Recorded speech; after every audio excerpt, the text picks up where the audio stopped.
이렇게 말씀하고 있습니다.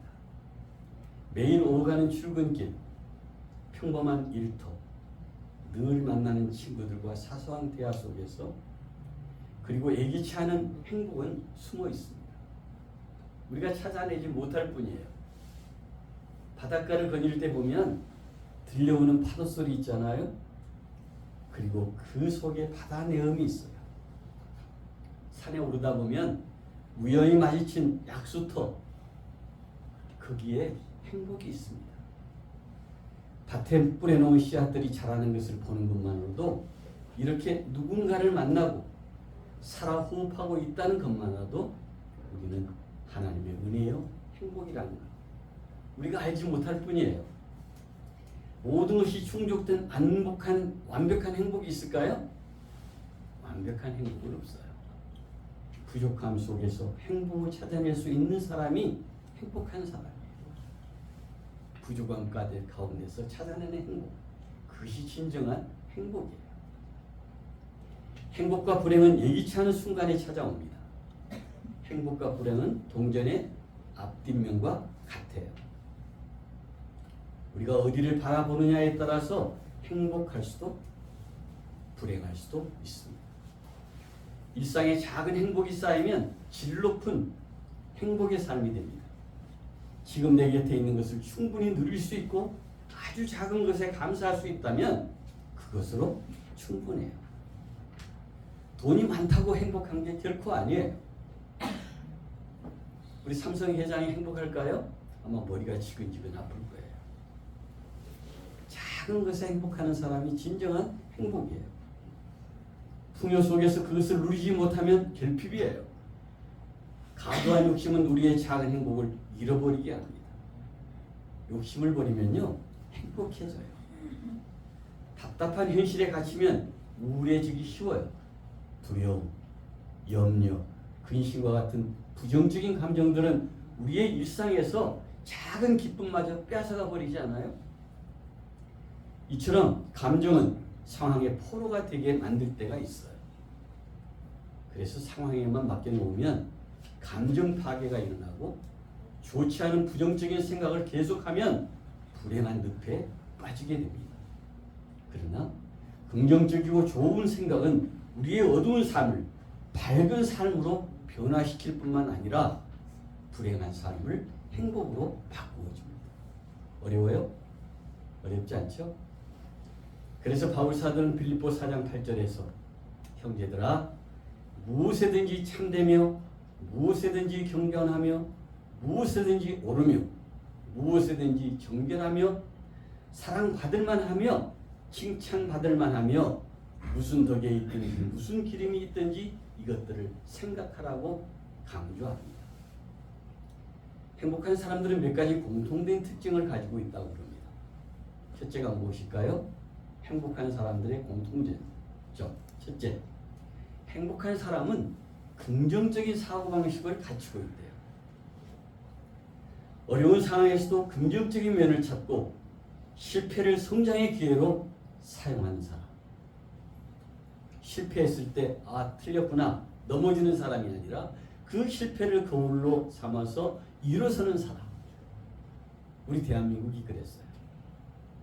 우리 대한민국은 지금까지 수천 번의 실패와 그 많은 실패와 고난을 이기고 이렇게 강국으로, 과학의 강국으로 일어설 수 있었습니다. 이러한 긍정적인 태도는 스트레스를 줄이고 더 나아가 전반적인 삶의 만족도를 높이는 큰 도움이 된다는 것 우리가 항상 기억해야 합니다. 그래서 부정적인 생각은 버리고 긍정적인 생각으로 바꾸어가는 것. 어떻게 하려면요? 행복해지려면. 두 번째는 뭘까요? 행복한 사람은 건강한 인간관계를 가지고 있대요. 우리는 친구가 몇이나 될까요? 믿을 수 있는 친구. 내 마음에 그 모든 것을 털어놓을 수 있는 친구가 있어요? 그 사람은 행복한 사람이에요. 가족, 친구, 동료와의 깊은 유대 같은 삶의 질을 높이는 데 중요한 요소가 바로 이것이에요.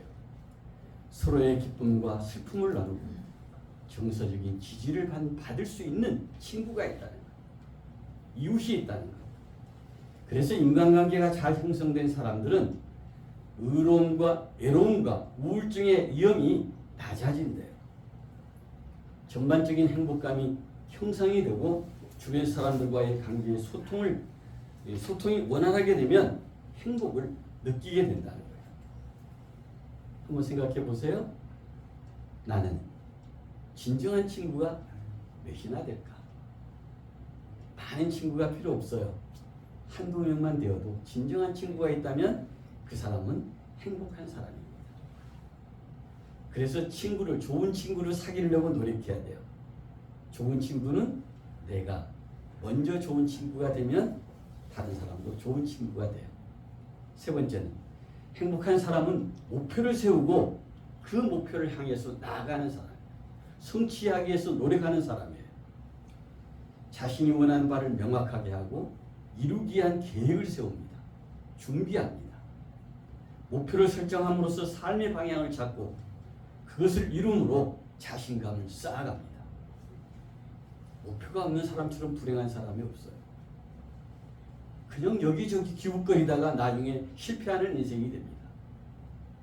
그러나 목표가 있는 사람은 삶의 활력을 불어넣고 지속적인 행복을 경험하게 됩니다. 그 목표가 이루어졌을 때 그 행복은 어디에서도 찾을 수 없을 겁니다. 마지막, 행복한 사람은 감사하는 마음이에요. 작은 것에 감사할 줄 아는 긍정적인 그러한 삶을 얘기합니다. 그래서 감사하는 사람은 삶의 소중함을 깨닫게 되고 일상에서 작은 행복을 찾아내고 감사히 여기는 것만으로도 정신적인 안정과 행복함을 느끼게 된대요. 감사의 마음은 스트레스를 줄이고 행복한 순간을 더욱 깊이 있게 경험하는 데 도움을 줍니다.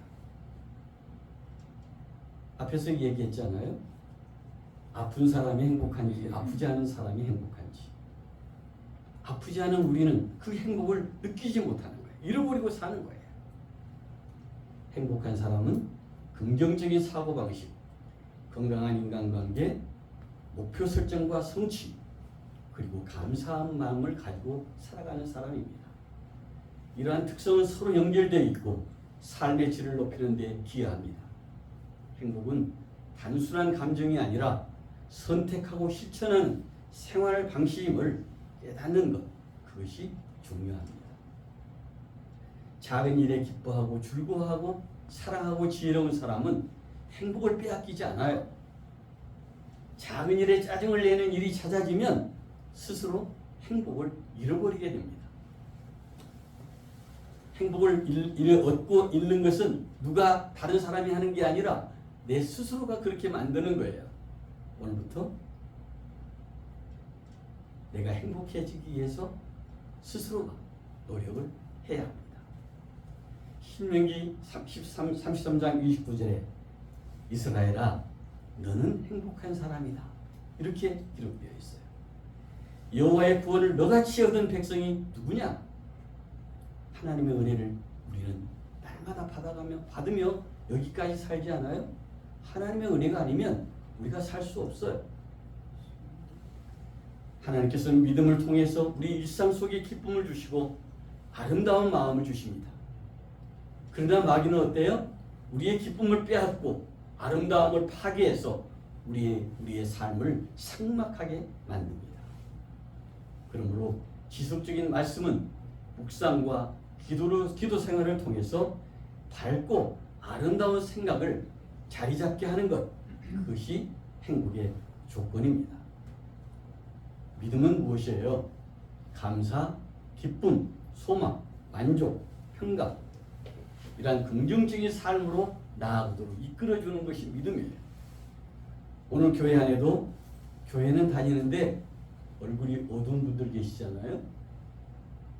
기도하는데 근심과 걱정이 가득하고 사랑한다고 하는데 미워하는 마음이 우리 안에 있다면 우리의 믿음의 삶을 다시 점검해 보아야 합니다. 말은 사랑한다고 하는데 사랑하지 않아요. 그리스도의 사람인 우리가 해야 할 일은 말씀 안에서 진실하고 믿음, 소망, 사랑 안에서 주님과 함께 기뻐하며 감사하는 일을 회복하는 것. 그때 주님께서 우리에게 기쁨과 행복을 베풀어 주실 줄 믿습니다. 시편 기자는 시편 4장 7절 8절에서 주께서 내 마음에 두실 기쁨은 그들의 곡식과 새 포도주가 풍성할 보다 더하다 하고 얘기합니다. 내가 평안히 눕고 자기도 하리니 나를 안전하게 살게 하시는 이는 오직 여호와이시다. 이렇게 찬양합니다. 주님은 우리가 세상에서 고통 속에 살기를 원하시는 것이 아니에요.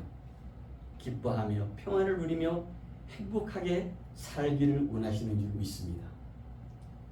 저희가 초중고등학교 다닐 때 개근상을 받으면 어떻게 했어요? 무등상 받는 것보다 더 귀하게 여겼어요. 너는 참 성실한 학생이다. 이렇게 칭찬을 받았어요. 저도 그 말을 들으려고 아무리 아파도 학교를 갔던 기억이 있어요. 결석하지 않으려고. 그래서 저도 개근상을 받은 적이 있거든요. 그런데 요즘은 개근을 하면 개근거지라는 소리를 듣는다고 해요. 개근거지. 지금은 초등학교에서 가족 여행 등으로 결석 사유를 밝히면 가정학습 체험이라고 그래가지고 인정을 주는가 봐요. 가정에서는 이 제도를 활용해서 결석에 대한 염려 없이 자녀와 다양한 목적으로 시간을 보낼 수 있게 만들었어요. 결석을 합법화해 준 거예요. 사실은 결석하되 가정학습 그렇게 해서 딱 내면 결석이 안 돼요. 문제는 이런 제도를 체험 학습을 가지고 매일 학교에 출석하는 아이들을 가난해서 여행도 못 가는 개근거지로 낙인이 찍힌다는 거예요. 이상한 나라가 됐습니다. 이상한 제도가 만들어졌어요. 아이들뿐 아니라 청장년이 되어 성실하게 땀 흘려 일하면 뭐라 그래요? 고지식한 사람이라고 취급을 해요. 평범한 직장이 10년을 일해야 모을 수 있는 돈을 부동산 여기에 투자해서 1년 만에 수억을 벌었다고 그러면 어떻게 되겠어요? 성실함은 융통성 없는 답답한 사람으로 바뀌지 않겠어요? 그리고 재주와 정보를 가진 사람이 대우를 받는 사회가 된다면 그 사회가 좋은 사회일까요? 그러나 우리가 살아가는 인생은 여전히 진실함과 성실함이 이 사회를 지탱해가는 근본이라는 것을 잊지 말아야 합니다. 우리의 삶에서 기적이 일어나기를 바라기보다는 일상이 기적임을 깨달을 때 이전에 보지 못한 성실하게 살아가는 우리의 주위의 많은 이웃들을 느끼게 된다는 것, 바라보게 된다는 것을 잊지 말아야 합니다. 한 주도 빠짐없이 교회에 나와서 섬기고 예배드리는 성도인들의 헌신과 성실함이 기적이고, 고난 중에도 감사의 마음과 기뻐하는 마음으로 땅의 시간과 하늘의 영원히 만나는 시간이 바로 오늘이기에 우리에게 주어지는 하루는 기적일 수밖에 없습니다. 기적이 따로 있는 것이 아니에요. 우리가 살아가는 오늘 하루, 이 시간이 바로 기적입니다. 이처럼 일상 속에서 드리워진 하나님의 은혜로운 기적 같은 선물들은 우리 주변을 둘러보면 얼마든지 발견할 수 있습니다. 사소하고 별것 아닌 듯한 무료해 보이고 반복되는 일상 속에 경탄과 경의를 불러일으키는 하나님의 선물들이 우리의 생각을 바꾸면 보물찾기를 하듯이 우리 주위 곳곳에 숨겨져 있습니다.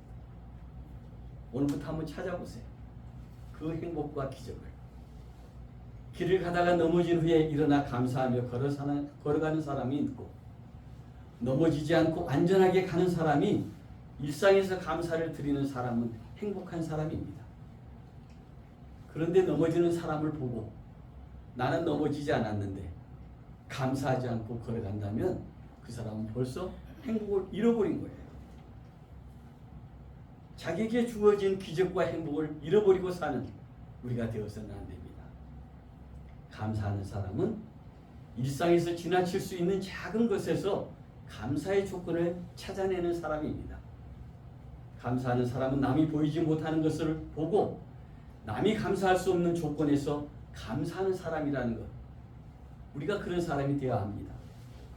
감사하는 마음은 귀히 여기는 마음이에요. 귀히 여기는 마음은 다른 사람의 존재 가치를 인정하는 마음이라는 것도 잊지 말아야 합니다. 우리의 자녀들이 얼마나 소중해요? 그 자녀들은 무엇으로도 바꿀 수 없잖아요. 못나고 부족해도 그 아이는 우리에게 가장 소중한 사람이에요. 그 소중한 것을 소중하다고 잃어버릴 때, 소중하다는 생각을 잃어버릴 때 행복이 아니라 불행으로 바뀌게 됩니다. 예수님은 떡 5개와 물고기 2마리를 가지고 감사의 기도를 드리지 않아요? 그 결과가 무엇이었어요? 5,000명이 배불리 먹고 남은 조각을 12바구니에 거두게 되었다고 성경은 기록합니다. 평범한 일상에서 감사함을 느끼는 사람은 그 평범함이 기적이 된다는 것, 그 평범함이 행복이 됩니다. 기적은 만드는 것이 아니에요. 우리가 발견하는 거예요.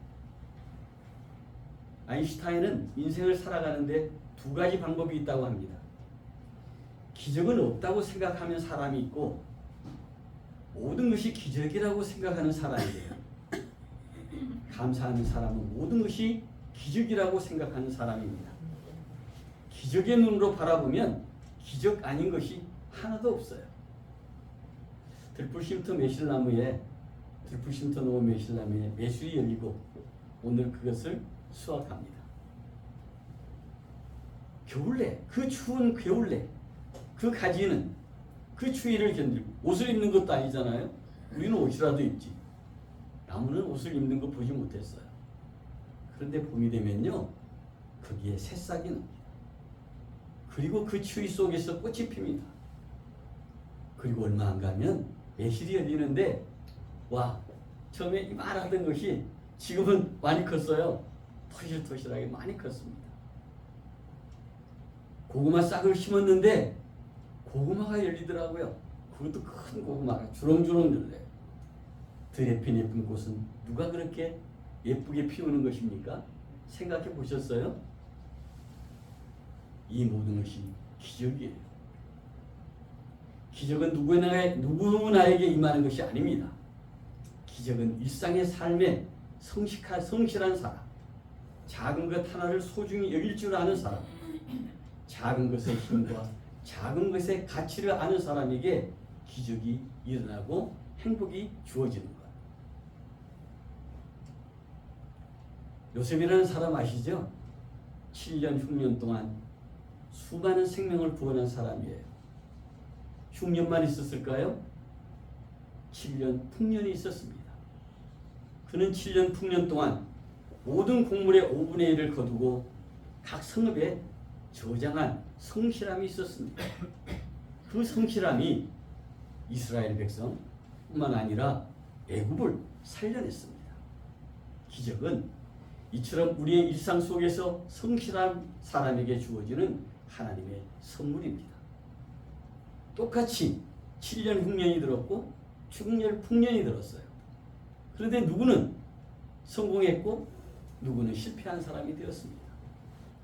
주어질 때, 우리에게 기회를 줄 때 그 기회를 활용하지 못하면 7년이라는 흉년을 당하게 되고 고난을 당하게 됩니다. 하나님께서 우리에게 누구에게나 공평하게 햇빛과 비를 내려주시잖아요.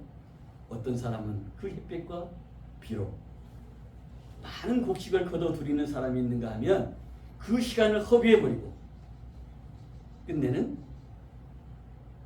어려움에 처하는 사람을 보지 않아요?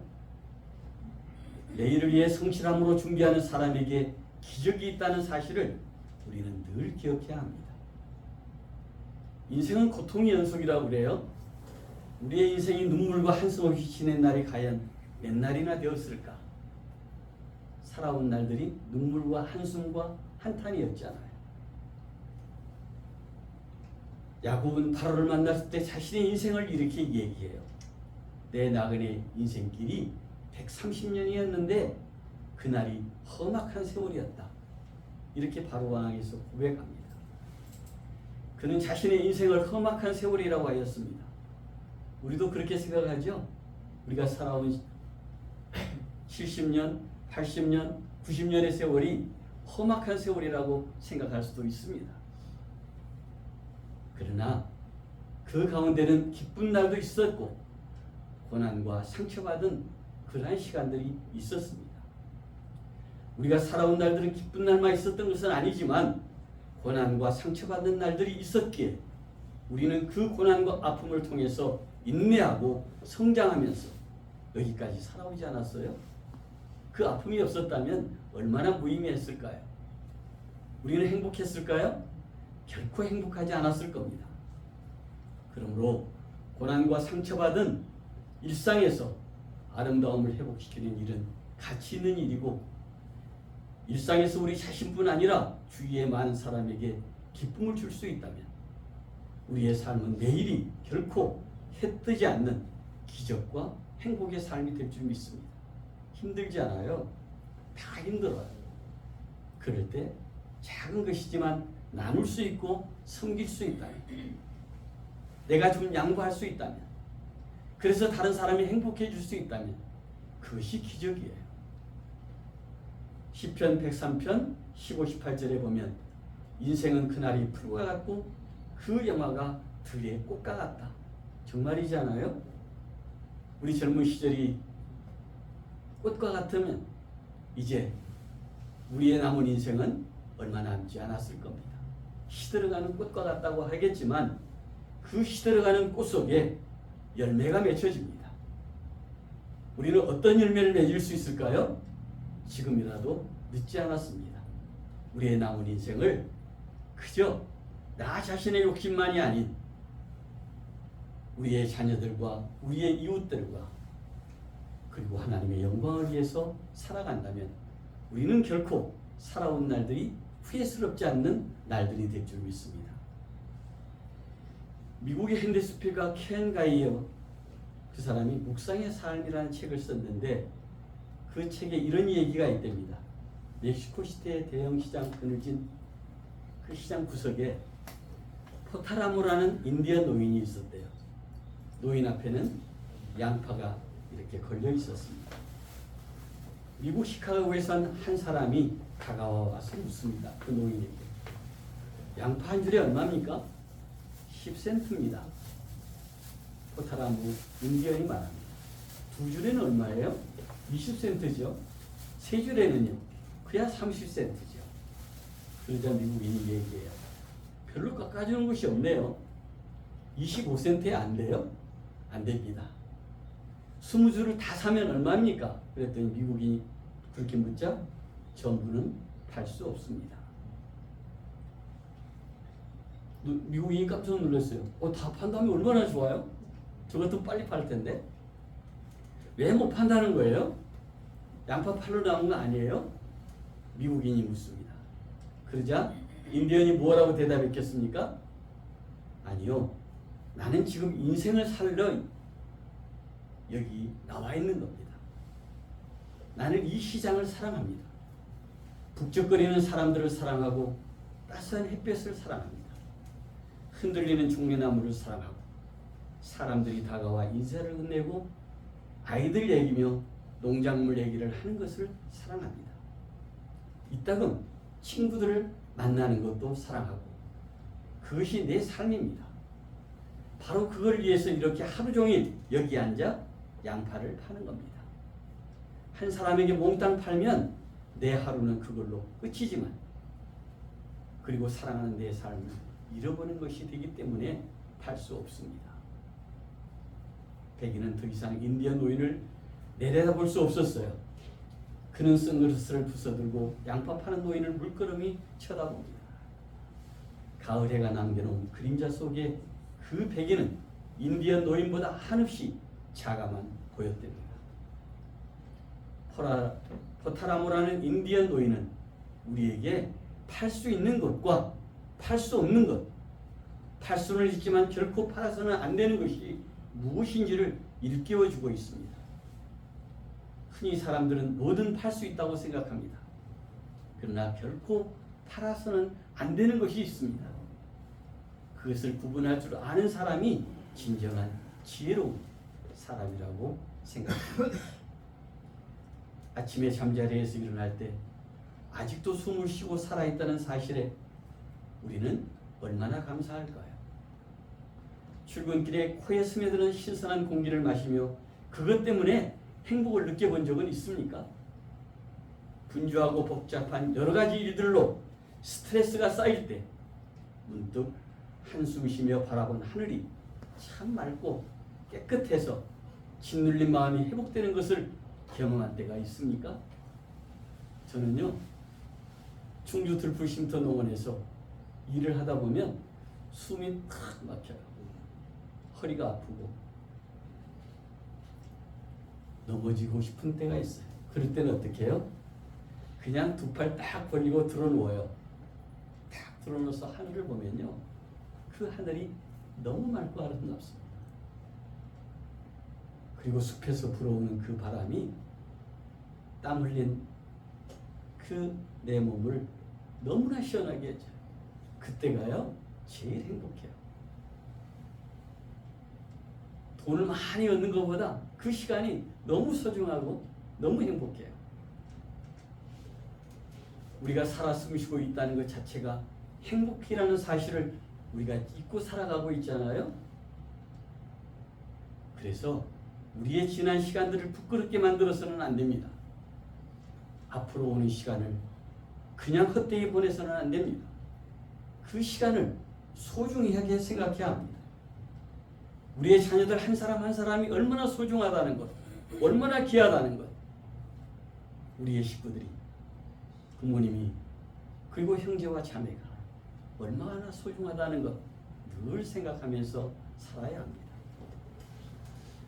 부끄러움과 미숙함 때문에 서로에게 상처를 주고받으며 티격태격하는 것이 우리의 모습이지만, 그럼에도 불구하고 우리에겐 그 부끄러움과 미숙함을 만회할 기회가 남아있다는 사실을 기억해야 합니다.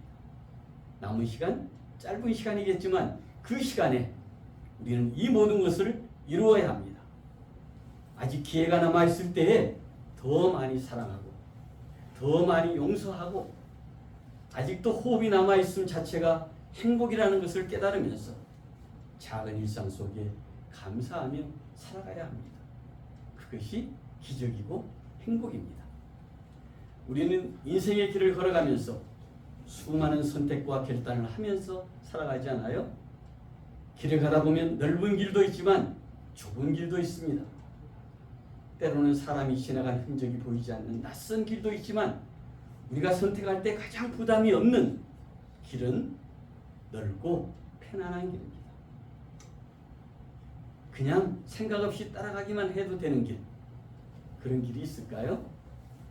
그러나 좁은 길은 심적인 부담이 있습니다.